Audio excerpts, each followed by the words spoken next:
बिस्मिल्लाहिर्रहमानिर्रहीम। अस्सलाम वालेकुम नाज़रीन, आप यूट्यूब चैनल देख रहे हैं। मैं इमरान खान हूँ। कल इमरान खान साहब ने जो स्टेटमेंट दिया वो काफ़ी सख्त था।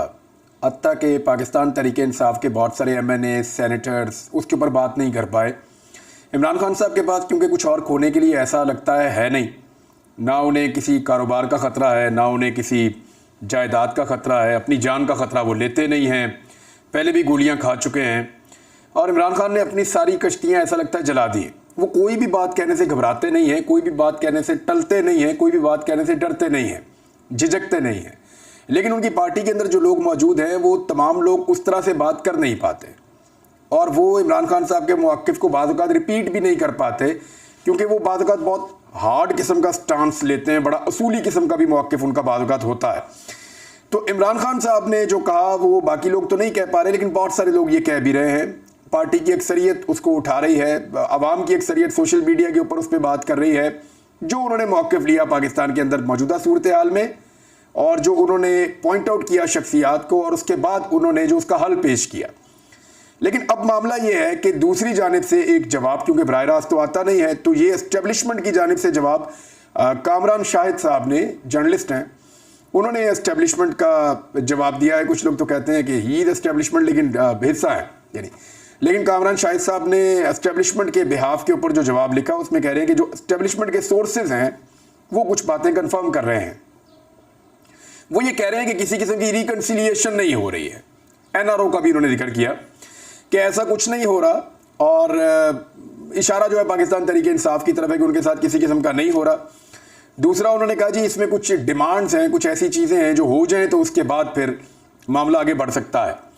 अब वो जो चीज़ें हैं जिनके बारे में कामरान शाहिद साहब ने अपनी ट्वीट में इशारा किया, एक तो ये कि ज़िम्मेदारी कबूल की जाए, मज़म्मत की जाए 9 मई की स्पेशली, और फिर ये यकीन दहानी भी करवाई जाए कि आइंदा कभी भी इस तरह का कोई सूरत हाल नहीं बनेगी, ऐसी कोई भी चीज़ नहीं की जाएगी।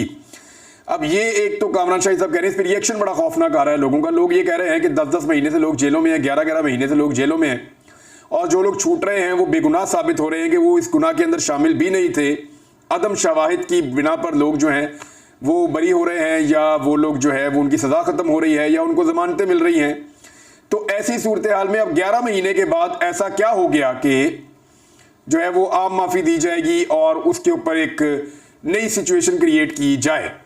लोगों का इसके ऊपर रद्देबल आ रहा है। लोग जो कहना चाहते हैं वो कहने में आज़ाद हैं, लेकिन कुछ सहाफ़ी भी अब ऐसी बातें कर रहे हैं कि इमरान खान साहब को माफ़ी मांग लेनी चाहिए, इमरान खान साहब को जो है वो मज़म्मत कर देनी चाहिए और यकीन दहानी करवानी चाहिए। सहाफ़ी ऐसी बातें कर रहे हैं। ये जो बातें लोग कर रहे हैं, पाकिस्तान तहरीक इंसाफ का क्राउड या सोशल मीडिया के ऊपर इनको अच्छी नज़र से नहीं देखा जा रहा। इमरान खान साहब बात करने के लिए तो तैयार हैं, लेकिन मौक़िफ़ बदलने के लिए तैयार नहीं है। ये है मेन चीज़। और इमरान खान साहब का मौक़िफ़ जो है वो, एक बात तो बड़ी बात है, वो कहते हैं लोगों ने 8 फरवरी को वोट दिया है, वो उनका मैंडेट है, सबसे पहले उसका एहतराम किया जाए। जो सबसे बड़ा काम है इस मुल्क में जो हुआ वो 8 फरवरी को हुआ। जो लोगों का मैंडेट है उसका एहतराम करें और आए बैठे फिर बात करते हैं। ये इमरान खान साहब का जो है वो मेन फोकस है। अब मामला ये है कि कामरान शाहिद साहब ने जो बात की, अगर इसको दुरुस्त मान लिया जाए कि इस वक्त पाकिस्तान तहरीक इंसाफ के साथ किसी किस्म की डील या ढील नहीं है, ये कामरान शाहिद साहब क्लेम कर रहे हैं, कुछ और सहाफ़ी भी क्लेम कर रहे हैं, एस्टेब्लिशमेंट के सोर्सेज को लेकर क्लेम कर रहे हैं, तो फिर इसको सच माना जाना चाहिए। अगर इसको सच मान लेते हैं तो फिर एक प्रोपेगेंडा कभी नहीं होना चाहिए कि इमरान खान साहब के जितने मुकदमात इस वक्त अदालतों के अंदर ज़ेर समाअत हैं, और जितने मुकदमात इस वक्त उड़ रहे हैं, जितने मुकदमात इस वक्त फारिग हो रहे हैं, मेरिट के ऊपर हो रहे हैं। यानी या तो आप ये कहें कि इमरान खान साहब के साथ कोई NRO हो रहा है, या इमरान खान साहब के साथ कोई डील हो रही है, या आप ये कहें कि इमरान खान साहब के साथ कुछ चीज़ें तय की जा रही हैं, फिर तो आप कह सकते हैं कि उनके नतीजे में इमरान खान के मुकदमे ख़त्म हो रहे हैं। एक तरफ इमरान खान साहब के मुकदमात उड़ रहे हैं, ख़त्म हो रहे हैं, बोगस करार दिए जा रहे हैं, और राणा सनाउल्लाह, जावेद लतीफ़ और बहुत सारे PMLN के लोग अपने मुंह से कह रहे हैं, जो PMLN के सहाफ़ी हैं वो अपने मुंह से कह रहे हैं कि ये केस टिक ही नहीं पाएंगे।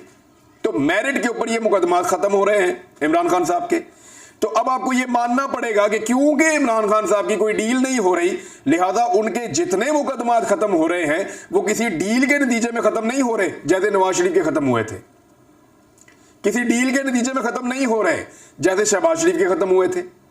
किसी डील के नतीजे में खत्म नहीं हो रहे। जैसे पीडीएम की जमातों ने अपने मुकदमात, यानी जरदारी साहब ने, पीपल्स पार्टी के लोगों ने और पीएमएलएन के लोगों ने और बाकी जमातों के लोगों ने अपने अपने मुकदमा जैसे खत्म करवाए थे, वैसे इमरान खान साहब के मुकदमे खत्म नहीं हो रहे। अगर वैसे खत्म हो रहे होते तो ये सारे कह रहे होते कि डील हो रही है। एक तरफ सब लोग ये कह रहे हैं कि इमरान खान साहब के साथ कोई डील या कोई ढील नहीं है, और दूसरी तरफ ये कभी नहीं कह सकेंगे कि इस वक्त जो मुकदमात खत्म हो रहे हैं वो किसी डील या डील का नतीजा है। यानी इमरान खान के मुकदमात मेरिट पे खत्म हो रहे हैं, यहां पे इसको लॉक कर लेते हैं। जब ये प्रोपेगेंडा करेंगे तो यही चीजें निकाल कर इनको सुनाएंगे और इनको दिखाएंगे। अब आ जाए खैबर पख्तूनख्वा को दहशतगर्दों से तशबीह देने पर पाकिस्तान तहरीक इंसाफ ने मरियम नवाज के ऊपर तनकीद की है। उसकी वजह यह है कि मरियम नवाज साहबा, मैंने आपको पहले बताया था कि पंजाब में ये लोग बुरी तरह हारे हैं। पीएमएलएन का जो गढ़ होता था या जहां से ये हुकूमत बनाते थे वफाक में या सूबे में, ये पंजाब से बनाते थे। पंजाब से बाहर इनकी पार्टी पहले भी नहीं थी, थोड़ा बहुत हजारा डिवीजन में थी, बाकी और कहीं इनकी पार्टी पीएमएलएन मौजूद ही नहीं थी। ये सिर्फ पंजाब की पार्टी थी, वो भी सेंट्रल पंजाब की। तो अब पंजाब भी इनसे छिन गया है, तो वो कोशिश ये कर रहे हैं इस तरह के बयान देकर कि जैसे पंजाब की ओनरशिप हमें मिल जाए। लेकिन पंजाब के लोग बहुत समझदार हो गए हैं, किसी भी जगह जाके आप पूछ लें तो फर्क है बिल्कुल। ये अभी शहबाज शरीफ साहब ने जहाज में बैठे और जहाज के अंदर जो मेरी इतला के मुताबिक जितने भी लोग उस जहाज में सवार थे, कमर्शियल फ्लाइट का इस्तेमाल तो किया है, लेकिन उस सारी फ्लाइट को अपने लोगों से बुक किया है। यानी जितने भी लोग शहबाज शरीफ के साथ गए हैं सऊदी अरब तक उस कमर्शियल फ्लाइट में, वो शहबाज शरीफ साहब के अपने ब्यूरोक्रेट, अपने करीबी लोग, अपने फैमिली फ्रेंड्स, उनके सारे बच्चे और उनकी फैमिलीज थी, जिनको शहबाज शरीफ जहाज में हाथ शात मिला के, हाथ शात लगा के, तो ये कॉन्फिडेंस शो कर रहे थे कि मैं पब्लिक में जा सकता हूं। मेरी गुजारिश है कि लाहौर शहबाज शरीफ साहब का गढ़ है, उनके बकौल इछरा बाजार का चक्कर लगा लें जरा, जाके लोगों को मिलने, दुकानदारों को। इस्लामपुरा बाजार का चक्कर लगा लें, जहां से नवाज शरीफ साहब हमेशा इलेक्शन लड़ते हैं, जरा मिलने जाके लोगों को हाथ मिलाए, लोगों से जरा उनकी बातचीत सुने। कहीं पे भी निकल जाए सड़क के ऊपर और निकल के बात कर लें, तब पता चलेगा पब्लिक में गए या नहीं गए। एक जहाज में अपने मनपसंद लोगों को भर के उनके साथ सलाम दुआ लेना ये कोई बहुत बड़ी बात नहीं है। मरियम नवाज साहबा ने जो ये खैबर पख्तूनख्वा के बारे में बातें की हैं, उसके ऊपर जो रिएक्शन आया तहरीक इंसाफ का, वो मैं आपको बता देता हूं। वज़ीर आला पंजाब मरियम नवाज की जानिब से सूबा खैबर पख्तूनख्वा को दहशतगर्दों और स्मगलरों से तशबीह देने पर पाकिस्तान तहरीक इंसाफ के रहनुमाओं ने तनकीद का निशाना बनाते हुए कहा कि पीडीएम दहशतगर्दी में इजाफे की जिम्मेदार है। और इस्लामाबाद में पाकिस्तान तहरीक इंसाफ पंजाब के सेक्रेटरी इत्तलात शौकत महमूद बसरा के हमरा प्रेस कॉन्फ्रेंस के दौरान पाकिस्तान तहरीक इंसाफ के मरकजी सेक्रेटरी इत्तलात रऊफ हसन ने सियासी अदम इस्तेहकाम के लिए खैबर पख्तूनख्वा हुकूमत और पीटीआई को जिम्मेदार ठहराने पर मरियम नवाज पर तनकीद की। रऊफ हसन ने कहा कि शरीफ खानदान खैबर पख्तूनख्वा के साथ दुश्मनी के लिए जाना चाहता था। उन्होंने नवाज शरीफ के माजी के बयान का हवाला दिया, जहां उन्होंने खैबर पख्तूनख्वा के अवाम को उनकी और उनकी पार्टी की हमायत ना करने पर बेवकूफ़ कहकर उनकी तौहीन की थी। आपको याद है इलेक्शन में नवाज शरीफ साहब गए थे और खैबर पख्तूनख्वा के लोगों को बेवकूफ़ कहा था, ये वही जिक्र कर रहे हैं। रऊफ हसन ने कहा कि मरियम नवाज ने धाती डोर को खैबर पख्तूनख्वा से स्मगलिंग का इल्ज़ाम लगाया। उन्होंने कहा कि शरीफ खानदान और उनके हामी मुल्क में दहशतगर्दी में इजाफे के जिम्मेदार हैं। उन्होंने दावा किया कि मुस्लिम लीग नून, पीपल्स पार्टी, एमक्यूएम और पीडीएम के अंदर दीगर जमातों ने सियासी खला पैदा करने के लिए तहरीक इंसाफ की मुस्तहकम हुकूमत को गिराने की साजिश की, जिसका फायदा दहशतगर्दों ने उठाया। अली अमीन गंडापुर ने वज़ीर आज़म से वफाक के तनाजुर में मुलाकात की। वफाक के साथ इख्तलाफात के बावजूद काम करना है। फिर उन्होंने कहा कि पीटीआई ने मुलाकात को तनकीद के बावजूद बर्दाश्त किया। जब से हुकूमत बनी, पीटीआई का वफाक से रवैया मुस्बत है। उन्होंने कारकुनों को यकीन दिलाया कि इख्तलाफात के बावजूद वफाक के साथ वर्किंग रिलेशनशिप रखना आईनी जिम्मेदारी है। ये सारा कुछ गिनवाने के बाद फिर उन्होंने कहा कि खैबर पख्तूनख्वा हुकूमत के मुस्बत रवैये के बावजूद वफाक अपनी जिम्मेदारियां पूरी करने में नाकाम है। और फिर इस तरह के जो स्टेटमेंट हैं वो दिए जाते हैं और इस तरह की बातें की जाती हैं, तो उससे खैबर पख्तूनख्वा के अवाम और वहाँ की जो लीडरशिप है उनकी दिलादारी होती है।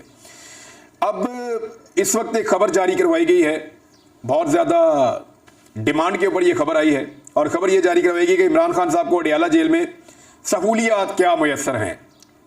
देखें, जो इमरान खान साहब को अडियाला जेल में सहूलियात मुयस्सर है ना, ये मरियम नवाज और नवाज शरीफ को मिलने वाली सहूलियात के सामने अशरे अशीर भी नहीं है। मैं आपको जिम्मेदारी से कह रहा हूँ कि नवाज शरीफ को और मरियम नवाज को जेलों के अंदर जो सहूलियात मैसर थी, मुलाकातों के हवाले से, खाने पीने के हवाले से और रहन सहन के हवाले से और प्रोटोकॉल्स के हवाले से, उन सहूलियात का 10% भी इमरान खान साहब को जेल में मैसर नहीं है। मैं जिम्मेदारी के साथ आपको कह रहा हूं। लेकिन कभी आपने सुना कि नवाज शरीफ साहब के बारे में सारी तफसीलात शाया की गई वो मीडिया पे कि नवाज शरीफ को क्या क्या मैसर है? लेकिन इमरान खान साहब के बारे में तफसीलात शाया करवाई गई हैं कि इमरान खान साहब को इतना खाना मिलता है, इमरान खान साहब को ऐसी जगह पे रखा हुआ है, वो इतनी सी जगह के ऊपर वॉक कर सकते हैं और उनको किचन से खाना किस तरह पका के दिया जाता है, उसके ऊपर खर्चा कितना आता है, इमरान खान साहब की सिक्योरिटी के पेश नज़र जेल के आसपास की सिक्योरिटी कैसी रखी गई है और उस सिक्योरिटी के ऊपर क्या खर्चा आता है और कौन कौन सी फोर्सेज वहाँ पे काम कर रही हैं। यानी इस तरह की खबरें जो हैं वो तभी दी जाती हैं जब किसी आदमी को बदनाम करना मकसद हो। लेकिन इमरान खान को बदनाम करने की आज तक जितनी कोशिशें की गई हैं वो सारी अब तक तो नाकाम हुई हैं। यानी इज्जत और जिल्लत तो मेरे अल्लाह रब्बुल इज़्ज़त के हाथ में है ना, इंसान तो ये कर नहीं सकता। अगर इंसान कर सकता तो जो ताकतवर लोग हैं इस मुल्क में वो सबसे ज़्यादा इज्जतदार होते, जो पैसे वाले लोग हैं इस मुल्क में वो सबसे ज़्यादा इज्जतदार होते। लेकिन ऐसा नहीं है। इस वक्त एक बड़ा अहम इशू हमारे दरवाजे पर खड़ा है और यानी दो बहुत बड़े इशूज़ हैं। उनमें से एक तो ये है कि इक्तिसादी तरक्की में जो मईशत को बहुत नुकसान हुआ है और वो नुकसान क्यों हुआ है ये एक रिपोर्ट है, मैं आपके साथ शेयर कर देता हूँ। ये स्टेट बैंक ऑफ पाकिस्तान के ताज़ा आदादोशुमार हैं, उनसे पता चला है कि जो निजी शोबा है यानी जो प्राइवेट कारोबार करने वाले, छोटा कारोबार करने वाले लोग हैं, उनका बैंकिंग सिस्टम पर एतमाद खत्म हो गया है या वो कारोबार करना नहीं चाहते। लोग अपना पैसा निकाल रहे हैं और पाकिस्तान से बाहर ज़्यादातर लोग लेकर जा रहे हैं। माली साल 2024 के पहले 9 महीनों में, ये 2023 की जुलाई में शुरू होता है और फिर ये जाता है अभी पहले 3 महीनों के अंदर मार्च तक, मुश्किल से 35 अरब रुपए का कर्जा ले सका है। ये क्यों ले सका? इसलिए कि यहां पे लोग, जो निजी शोबा है वो बैंकों पे एतमाद नहीं कर रहा और उन्होंने मईशत के अंदर से अपनी शिरकत को कम कर दिया है। यानी जो निजी शोबा है, जो आम लोग हैं पाकिस्तान के अंदर जो कारोबार करते हैं, वो अपने कारोबार को कम कर रहे हैं, स्क्वीज कर रहे हैं, घटा रहे हैं या ख़त्म कर रहे हैं। उसकी वजह से बैंकों के अंदर पैसा जो है वो कम आ रहा है और एक गैर यकीनी सूरत हाल जो है वो पैदा हो गई है। यानी माली साल 2023 की इसी मुद्दत में ये रकम जो है वो 264 अरब रुपए थी और अभी जो है वो 35 अरब रुपए है। कहाँ 35 अरब और कहाँ 264 अरब।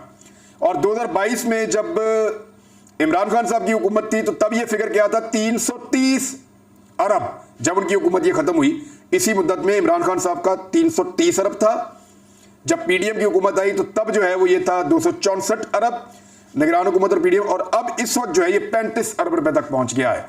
लगातार पाकिस्तान का निजी शोबा या प्राइवेट कारोबार करने वाले लोग वो पाकिस्तान के अंदर से अपना जो शराकत है या उनका जो हिस्सा है पाकिस्तान की तरक्की के अंदर वो कम करते जा रहे हैं। ये बहुत अलार्मिंग है। पाकिस्तान से बहुत सारे ऐसे लोग जो ना सिर्फ कारोबारी हैं, जो हुनरमंद हैं, जो पाकिस्तान को चलाने वाले लोग हैं, बहुत सारे लोग बड़ी तादाद में, मिलियन में पाकिस्तान को छोड़कर पाकिस्तान से बाहर दूसरे मुल्कों में मुंतकिल हो गए हैं और ये भी पाकिस्तान के लिए एक बड़ी अलार्मिंग खबर है।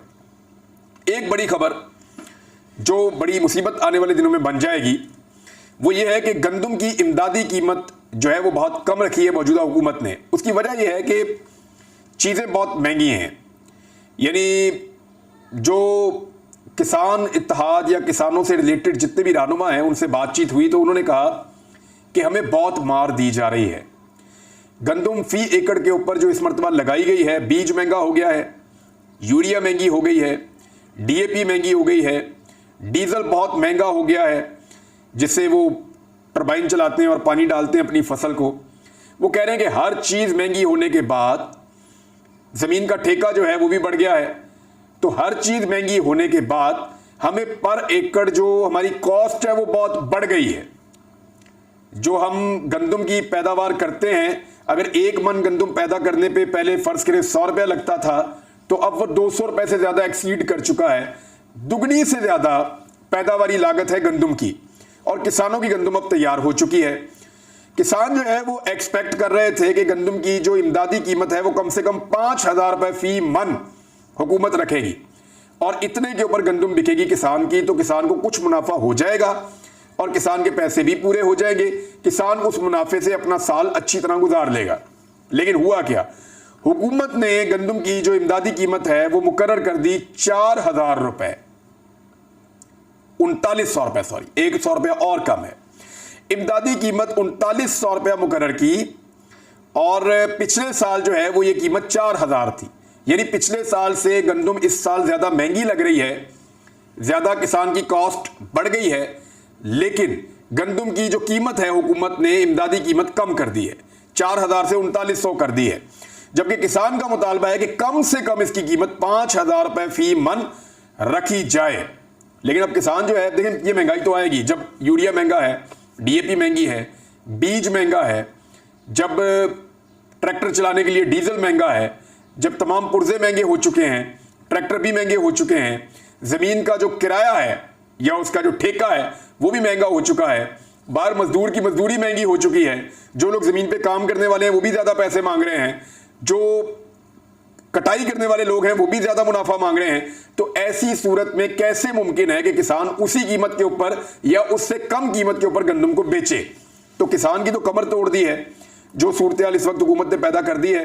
किसान ये कह रहे हैं कि हम एहतजाज करेंगे, वो ये कह रहे हैं कि हम रैली निकालेंगे, जलसा करेंगे, जुलूस करेंगे, हम एहतजाज करेंगे, हम इस सिलसिले को यहां रुकने नहीं देंगे, हुकूमत को गंदम की इमदादी कीमत में इजाफा करना पड़ेगा।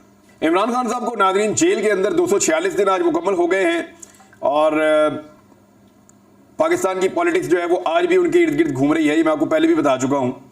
लेकिन जो बड़े मामलात हैं पाकिस्तान में इस वक्त 2-3 वो मैं आपके सामने रख देता हूं जो ये डिसाइड करेंगे कि पाकिस्तान किस सीमत जाएगा ईद के बाद। नंबर 1, जजेस ने जो खत लिखा है सुप्रीम कोर्ट ऑफ पाकिस्तान को, वो खत और वो केस।